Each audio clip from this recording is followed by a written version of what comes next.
my favorite business topic in my field is risk and asset evaluation, because they are the foundation of the entire finance. And risk helps me to understand the nature of uncertainty, how it is priced in the market, and how to make sound decisions under uncertainty. Regarding asset evaluation, it's very interesting because it helps me to understand how different people form their own individual guesses about the unobservable values of an asset, like a stock and bond, and how all these different guesses aggregate into one single price in a competitive capital market. Capital markets and corporate finance. A recent paper that I did, that I collaborated with one colleague, is regarding the bond market, the corporate bond market, right? So we studied the bond market mispricing caused by institutional constraints. So insurance companies, they are the biggest, one of the biggest players in the corporate bond market, and they they hedge their long-term products like annuity products using long-term bonds to comply with the regulations.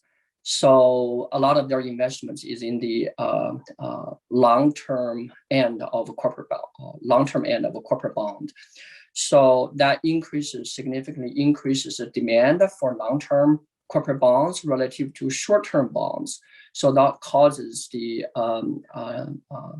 relative demand-supply imbalance, right? So, and this insurance company induced the demand-supply imbalance contributes to the overvaluation of long-term bonds relative to short-term bonds. So this kind of mispricing is not caused by any investors'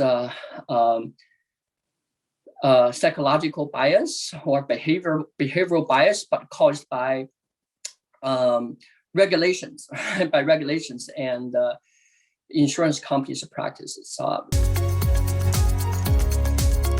The best part of the Milgard School is that there is no individual department, and all students have the same business degree, although they may have different concentrations like accounting, finance, marketing, and management.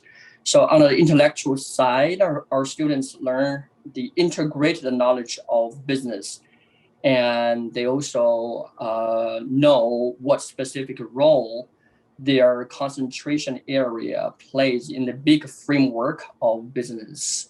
So on the practical side, this design gives students a lot of flexibility in their career pursuit, and they are not confined to their specific major. Instead, they are equipped with the knowledge to pursue whatever they like. And this kind of design with non-departmentalized design also help the faculty to collaborate on some really interesting interdisciplinary research. I want students to learn two important things from my teaching. And the first thing is critical and analytical thinking, because in finance, there are a lot of mathematical equations and graphs, but these are only the details, right? I want my students to see through the mathematical details and see the logic and economic intuition behind the mathematical details. The beauty of math is clarity. It allows people to see all the logics behind them, logics and assumptions without hiding anything. People can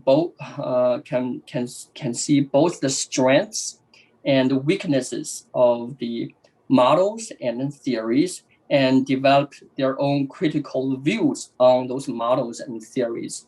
So I think this kind of critical and analytical thinking is far more important to our students than the technical details, because when they go to work, they will forget a lot of the technical details.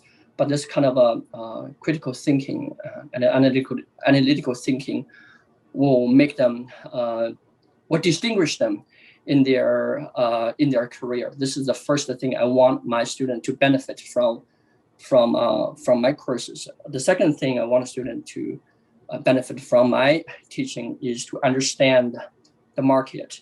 Finance studies the market economy from the capital market side.